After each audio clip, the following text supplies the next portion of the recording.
ፈጣሪያቸው ስለሆነም ነው።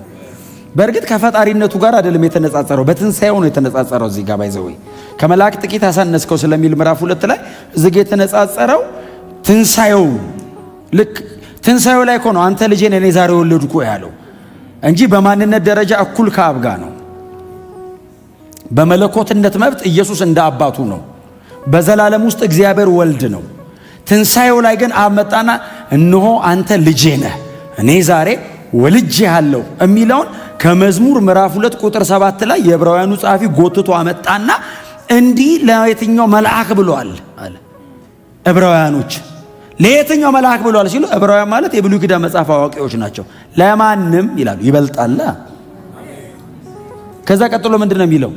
እነሆ አንተ ልጄ ነህ እኔ ዛሬ ወለድኩ ከሚለው ቀጥሎ ሌላ አንድ ብሉይ ኪዳን ጥቅስ አለ።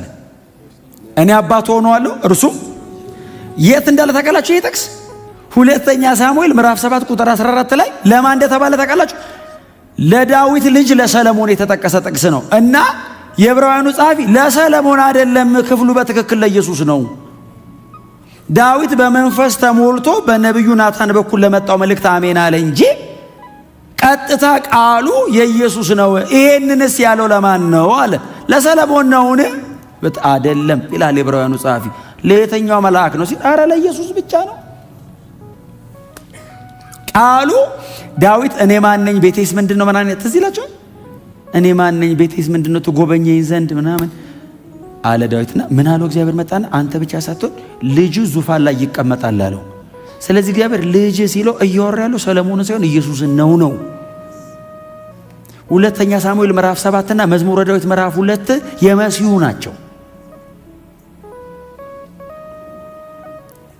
ዛሬ እንደዚህ ዝም ነካክቻችሁ ሂዱና አንብባችሁት መጣችሁ የሚቀጥለው ሳምንት በደንብ ነው የምንገባው። ምክንያቱም ከምዕራፍ 1 ቁጥር 4 ጀምሮ እስከ ቁጥር 15 ድረስ ብቻ 7 የብሉይ ኪዳን ጥቅስ ነው የጻፈው። ሰውየው ባይዘው ከብሉይ ኪዳን ጥቅሶች ውጪ መሃል የተጠቀመው አንዱን ጥቅስና የሚቀጥለውን ጥቅስ ማጣበቂያ ሐሳብ ነው የተጠቀመው እንጂ ሙሉን የብሉይ ኪዳን ጥቅስ አምጥቶ ነው ኢየሱስ ማን እንደሆነ ያስረዳው። ከመላእክት በምን አይነት መንገድ እንደሚልቅ ኢየሱስ ወደር የለውም። እየተነጻጸረ የመጣው ኢየሱስ ከወደቁት መላእክት ጋር አይደለም፣ ከቅዱሳን መላእክት ጋር ነው። ኃጢአት ሰርተው ከማያውቁት በእግዚአብሔር ዙፋን ፊት ዝቅ ብለው ቅዱስ ቅዱስ ቅዱስ ከሚሉ ከነሱ ጋር አመጣው። ምክንያቱም የዕብራውያን ተደራሲያን ከመላእክት አምልኮና ከቀን ቆጠራ ጋር የተጣመረ በጣም ጥብቅ ያለ ግንኙነት አላቸው። መላእክትን በጣም የተለየ ቦታ የሰጧቸው ትክክለኛው ቦታ ማለት ነው። የተለየ ቦታ ዕብራውያን እንዲሰጧቸው ያደረገው ትክክለኛ ቦታ ሙሴ ሕግ የተቀበለበት ቦታ ነው። የብሉይ ኪዳን አባቶች ድፍን እስራኤልና ብሎም ዕብራውያን ዋና የሚሉት ሙሴ ነው። ከሙሴ ዋና የሚሉት ሕግ የተቀበለበት ቦታ ነው። ሕጉን በመላእክ መካከለኛነት ነው የተቀበለው። እግዚአብሔር ቀጥታ አልሰጠውም በእጁ። እግዚአብሔርና ሙሴ ላይቭ መገናኘት አይችሉም፣ ያጠፋዋል። ሙሴ ስለሆነ አይተርፍም፣ ምንም ነገር በፊቱ አይቆምም። ስለዚህ እግዚአብሔር በመላእክ መካከለኛነት ነው ያደረገው። እግዚአብሔር ሰርቶ አደረገ፣ መላእክት ለሙሴ ያቀበለው ነው። መሃል ላይ መልአክ ነበር ነው ትምህርቱ። ዋው አሉ የዕብራውያን ተደራሲያን። እንዴ ሲሉ ኖ መጣ። ከነሱ መካከል ማንን ልጄ ነህ ብሎታል? አገልጋዮች አይደሉም ምን ይላል? ዛሬ ጨርሽ እንዳልናገረው እንጂ አገልጋዮች ናቸው ይላል። እሱስ ልጁ ነው ይላል። ከምን ወደ ምን እንደመጣ እዩት። እንግዲህ ምዕራፍ 1 ቁጥር 2 እና ቁጥር 3 ሶቨሪን ጋድ ነው ኢየሱስ አይደል? ሉዓላዊ አምላክ ነው። ከዛ ቀጥሎስ ሰርቫንት ነው። ከዛስ ሴቪየር ነው። ከዛስ ሶቨሪን ነው። መሬት ላይ ሲወርድ ሰርቫንት ሆነ፣ እግር የሚያጥብ አገልጋይ። መስቀል ላይ ሲሞት አዳኝ ሆነ። ጨርሶ ወደ መለኮትነቱ ገባ። ይሄንን ነው ይሄ ጸሐፊ የሚያስቀምጠው።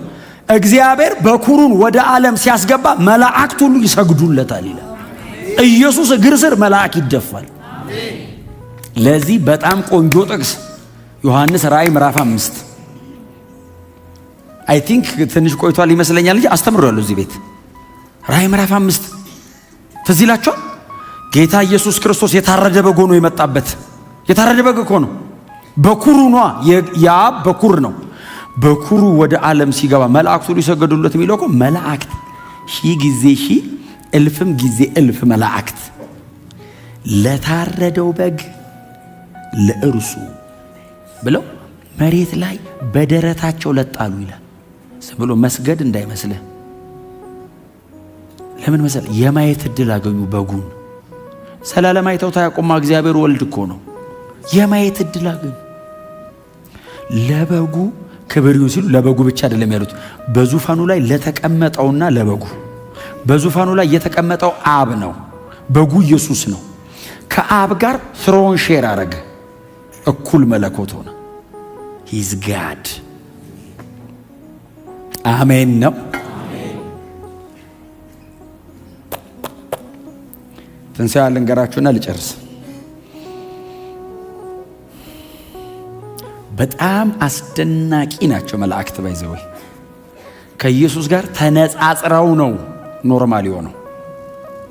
ኢየሱስ መቼም ይደበቅሃል አጠገብህ ከመጣ። ሲሞት አንተ የሞተ ቀን እኮ ደበቃቸው። ሁለት እኮ አብሮት እኮ የተሰቀሉ አሉ። የእነሱ ቤተሰብ ራሱ የሚያዩ ኢየሱስን፣ እነሱ ራሱ ተሰቃዮቹ የሚያዩት እሱን። አንተ ክርስቶስ ከሆንክ ይላል ተሰቅሎ ይወስድብሃል። በዚህ የሞተ ቀን ይቀማሃል፣ ሞትህን ይወስድብሃል፣ እየሞተ ይሸፍናል። ከብሮ እንዳይመስል፣ ከብሮ ማጠገቡ የሚቀርብ የለም። ተዋርዶ እኮ ይደብቀሃል። ነገስታቶች ርዕስ መሆን አልቻሉም። የሱ ሞት ሆነ ወሬው።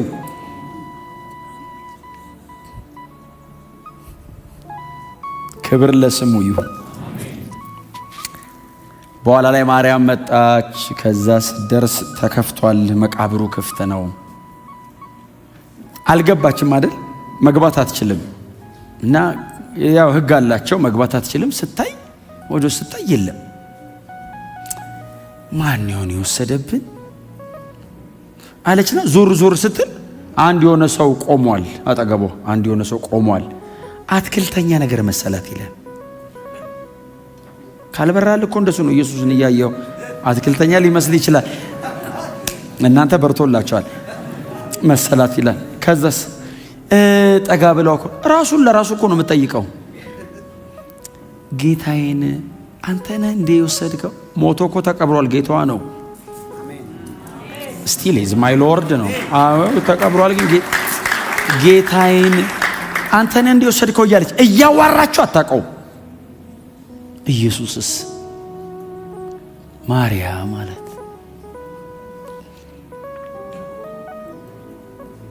ምን አይነት ድምፅ ነው? ማርያም ሲላት ረቡኒ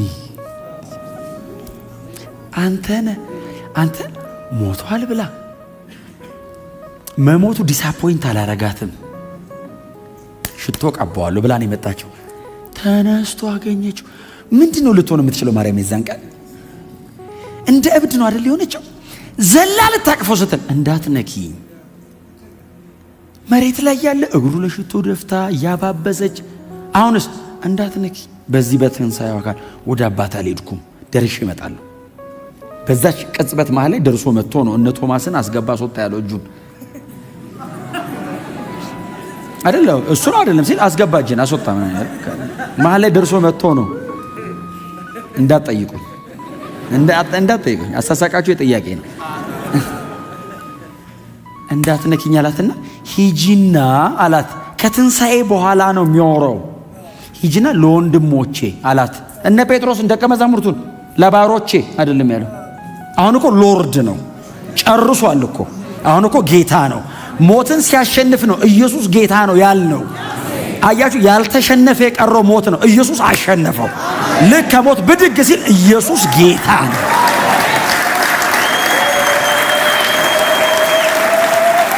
ክብር ለኢየሱስ ይሁን። ምክንያቱም የትኞቹም ጌቶች በሞት ስር ናቸው። የትኛውም ባለስልጣን ሞት ስር ነው። ማንም ይውደድ ትሞታለህ። ማንም ያንግስ፣ ማንም እንደሱ አይነት የለም ምድር ላይ ተብለ በጣም ቢናኝ ዝናህን ሰብስቦ ሞት ይይዛል። ኢየሱስ ገነጠለው። አሁን ኢየሱስ ሲነሳ ከሞት ጋር ተስማምቶ አይደለም የተነሳው፣ አሸንፎት ነው። ሞት ፈልጎ ነበር፣ ገነጠለው። ክብር ለኢየሱስ ይሁን። አያውን ሞት መጨረሻ መሆኑ ቀረና ሞት ለኛ ጥቅም ዞረ። ኢየሱስ ገነጠለው። ሞት ክፍቱን ነው። ወደ ተሻለ ክብር መውጫ በር ሆኖ አረፈው። አሁን ሰይጣን አይጠቀምም በሞት እኔ ላይ። ሞት ቢመጣ አልፈራም። እኔ ወደ ጌታዬ ፍስስ ነው ምለው ወደ ጌታ። እስቲ አሜን በሏ። በቃ በሌላ መልክ ከጌታ ጋር ቀጥላለሁ። እዚህ በድካም በመናም በዝለት ይቀራል። በክብር ኢየሱስን ፊት ለፊት ይሄንን ያደረገው ኢየሱስ ነው። ኢየሱስ ነው ይሄንን ያደረገው። ስሙ ብሩክ ይሁን። እንኳን የዚህ ወንጌል አገልጋዮች አረጋን። እንኳን ይሄ በራልን። ሰይጣን ባዶ እጁን ሄደው ይሄን ስነግረው ሞት መጣ ሲል ወደ ጌታ ነው የሚሄደው። ጳውሎስ እኮ ሰይጣንን እኮ ያዋረደው እኮ በዚህ ነው። መከራ መጣ ሲለው ሊገለጥ ካለው ክብር ጋር ሲነጻጸር እስር ቤት እኮ ሞት መጣ ሲለው ወደ ጌታ ልሄድ ላይ ምናፍቃለሁ ይልሃል። ሰይጣን ተናዶ አልገልህም ይለዋል። ገድያ አስደነግጧል ሲል ወደ ጌታ ነው የሚሄደው አለው። እንደውም ናፍቆኛል ሲል አረ እዛማ አልሸኝም።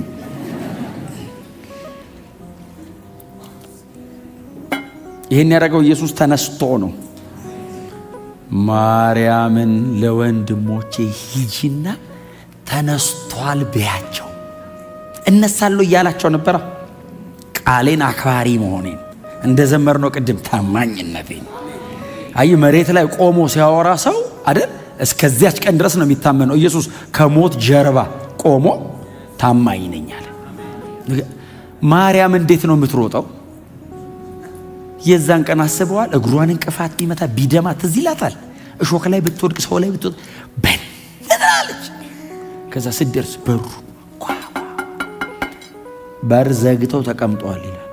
ሮማዊ ሊመጣ ይችላል። የአይሁድ ሕግ መምህራን እናቴ ደግሞ ተከታዮች አሉ፣ እነሱንም ግደሉ ሊሉ ይችላሉ። በርግጥም አድርገው ዘግተው ማን ነው ሲሉ እኔ ነኝ አለች እያለከለከች። ትንሣኤ ልታወራ ነው። ለትንሣኤው ሰባኪ ትንሣኤ ነገረችው ማርያም ናት። የክርስቶስ ትንሣኤን ያወራው ጴጥሮስ ሆኗል። ትንሣኤውን በታላቅ ያላወሩት ለሰባኪ የሰበከችው እሷ ናት።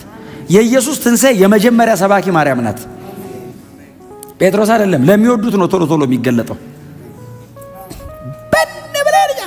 ማርያም ማለዳ ነው በር ክፍት ያደረጉ።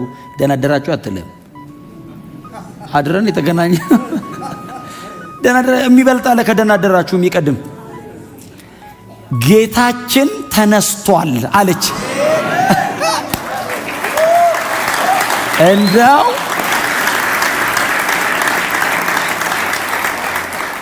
ጌታችን ተነስቷል ስትል ኬፋና ኢየሱስ ይወዱ የነበረው ደቀ መዝሙር ራሱን በዚህ ስለጠራ ነው ዮሐንስ ብለን የምንጠራው ሰውዬ ተነስቷል። የመቃብሩን ቦታ ያውቁታል። ሩጫ ጀመሩ። ዮሐንስ 20 ሲሮጡ ኢየሱስ ይወዱ የነበረው ደቀ መዝሙር ቀድሞ ደረሰ ይላል። አይ ቲንክ ቀድሞ ተደርሳለ የሚል መልእክት አይወጣውም። እድሜው ልጅ ስለሆነ ፈጣን ነው ሩጫ ብናለ ማለት ነው። ሲደርስስ በር ላይ ቆሞ ወደ ውስጥ አየ ይላል። አልገባም። መቃብር ነው ደግሞ እድሜው ልጅ ነው። በ18 ዓመቱ ነው የጠራው። የ33 ዓመት ተኩል መደመር ነው። 22 ዓመቱ አካባቢ ነው። ልጅ ነው። በ100 ዓመቱ ነው የሞተው። ባይዙ 80 ዓመት ነው የተከተለው። 60 ዓመት አገልግሏል። እንዲዋዛ እኔ ሽማግሌው ያለው ባይዙ ይሄ ልጅ ነው። ወንጌላት ላይ ስለሆንኩ ልጁ ላለው ራእይን ስሰብክ ሽማግሌው ላለው ራሱ ባስቀመጠው ማለት እና እንደዚህ ብሎ ሲል ኬፋ ደረሳ። ጴጥሮስ እግዚአብሔር ይባርከው ዘው ብሎ ገባ ይላል። ፈጥኖ ቢያስበላንም ግን አሸልሞናል። እሱ ባይገባ ማን ይነግራል? አሁን በኋላ ሄደና ሰመጠ። እንዴት መጣ? መሄድን እኮ አስተምሯል። አንዴ ነው የሰመጠው። ብዙ እኮ ሄዷል። ረጅም ሄዷል። ባይዘ የሰመጠበት ጋር ስለምናነብ ነው እንጂ መሄድ ተመልሷል እኮ እዛው ውሃ ላይ። ማቴዎስ ቢሆን አይሰምጥም። ቀራጭ ነው፣ ውሃ አያውቅም። መሬት ነው ማለት ነው ብሎ ነው የሚሄደው። ይሄ አሳ ጥማጅ ነው ያውቃል። ውሃ ማወቅ እኮ ሪስክ እንድታቅ ያደርጋል። ስታቅ ያሰመጠው ሰውዬ የሰመጠው አሳ ጥማጅ ስለሆነ ነው። ይሁዳ ቢሆን አይሰምጥም። ይሄ ነገር አንተ ስላልሞከርን ነው ባይ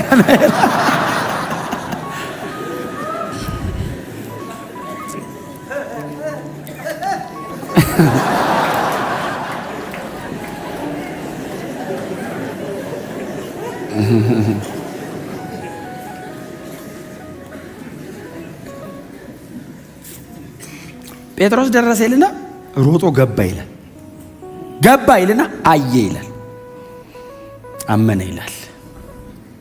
ከዛ ዮሐንስ ተከትሎት አረጋግጦ ጴጥሮስ ምንም አልሆነም። ምክንያቱም ኢየሱስ መቃብር ነው፣ መልአክ አይጠፋም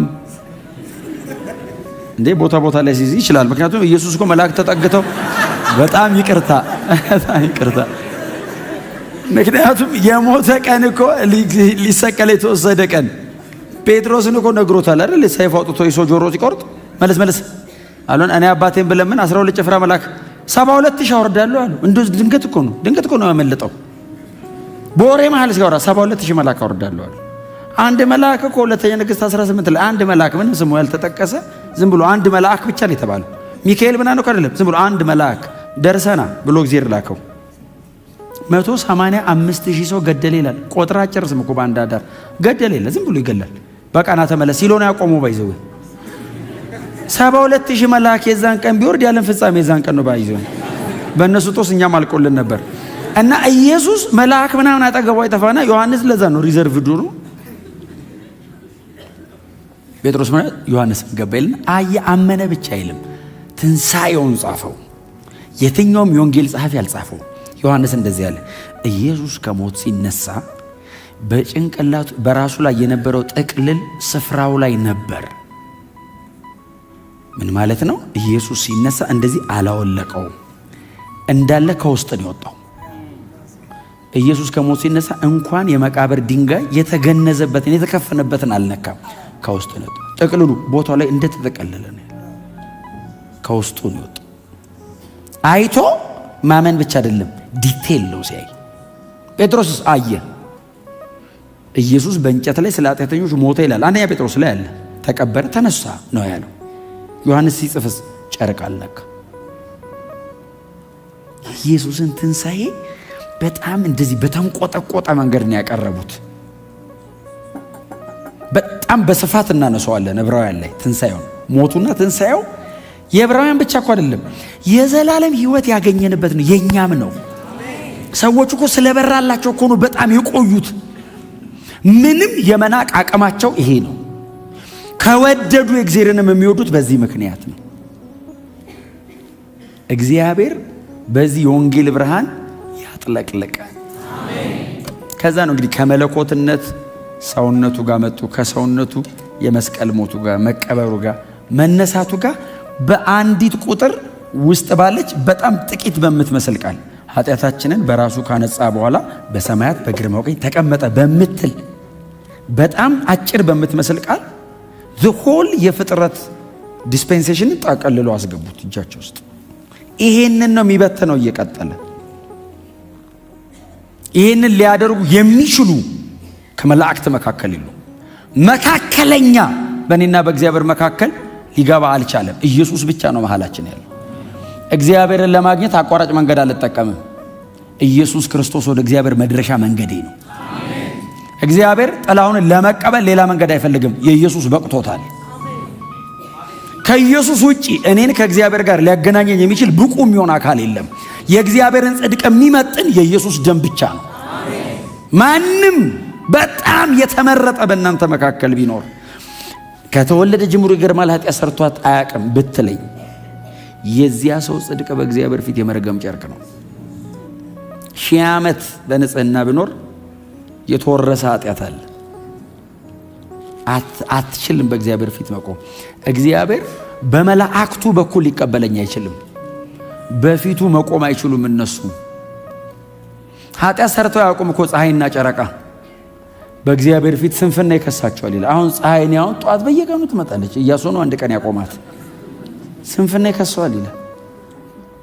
ሰነፎች ነን ይላሉ። ተቃልነ ፀሐይ ተሳስቶ እኮ ያቁም። ፀሐይ ነች። በሰው ኃጢአት ነው የሁሉ ነገር የተበላሸው። እነሱ ምንም እኮ አላደረጉም። ምንም ነገር በሰውና በእግዚአብሔር መካከል መቆም አይችልም ከኢየሱስ ውጭ። ኢየሱስ ክርስቶስ ብቻ የእግዚአብሔርን ጽድቅ የሚመጥን ስለኔ የቀረበ መስዋዕት።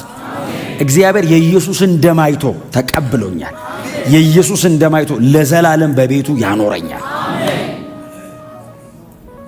የለም መካከለኛ። ይህንን የሚያስተምረን የእግዚአብሔር ቃል ነው፣ መጽሐፍ ቅዱሳችን። ስለዚህ ነው ትንሣኤውን ከተናገረ በኋላ ቀጥታ ወደ መላእክት መጣ። አንተ ልጅን እኔ ዛሬ ወልጄሃለሁ አለው የሚለን ትንሣኤው ላይ። ሰንሺፕ ልጅነት ዲቫይን እዛ ዲቪኒቲው ላይና ሰንሺፕ ደግሞ ሂዩማን መሃል አንድ አይነት አይደለም ትርጉሙ። ወልጄሃለሁ ልጄ ነው ወልጄሃለሁ ሲል እኔ ልጄ እንደምለው አይደለም እግዚአብሔር ኢየሱስን ልጄ የሚለው። እኔ ልጄን በመምጣት እቀድመዋለሁ፣ በአቅርቦት ያው እኔ የምበልጠው እኔ ቤት ነው የሚኖረው። እግዚአብሔር ኢየሱስን ልጄ ሲለው በማንነት ደረጃ በአብ ውስጥ ያለ የመለኮትነት ሰብስታንስ በሙሉ እሱ ውስጥ አለ። ልጄ ነህ ሲለው የአብ የመለኮትነት መብት በሙሉ የሱም ነው። ልጄ ነህ ሲለው የኔ አይነት ነህ። ለዘላለም ከአብ ጋር በዚያው ክብር መጥኖ የኖረ መለኮት ነው። ከትንሣኤ ከሞት ከተነሳ በኋላ ከመላእክት ከሞት ከተነሳ በኋላ ከታላላቅ አባቶች እቺስ እዚህ መጽሐፍ ላይ የተጻፉት አይነት ታላላቅ አባቶች የሉንም። እኛ መጽሐፍ ቅዱስ ላይ ያሉትን የሚያክል የለም። ስክሪፕቸሩ ኖርማል ዲቮሽናቸውን መጽሐፍ ቅዱስ አድርጎላቸዋል እግዚአብሔር። እነዛን ትልልቅ አባቶች ዘርዝሮ እነዚህ ሁሉ ከኢየሱስ ጋር ሲነጻጸሩ በስቴዲየም ዙሪያ ሯጭ ሲሮጥ እንደሚደግፍ ቲፎዞ ናቸው ብሎ ነው ያቀረባቸው የዕብራውያኑ ጸሐፊ። እኛ ስንሮጥ አይዞ አይዞ የሚሉ እንኳን ዞሬ ላያቸው ይቅርና ኃይሌ ሲሮጥ ራቅ ያረኩት ያው እንዳንጣላ ኃይሌ በሮጠበት ዘመን ሲሮጥ ደጋፊዎች አሁን ኢትዮጵያውያን በጣም ሞራል አለን ሩጫ ላይ እየሮጡ አይዞ አይዞ አይዞ ሲሉት ኃይሌ ዞሮ በጣም አመሰግናለሁ ይላል እንዴ? እነ ሙሴ እንደዛ ናቸው። ዞረ በተ ምን ታየኛለህ ሩጥ እንድትሮጥ እኮ ነው አይዞ አይዞ እምል ነው የሚል። እኛ ነን እኮ እያየን የቆየ ነው።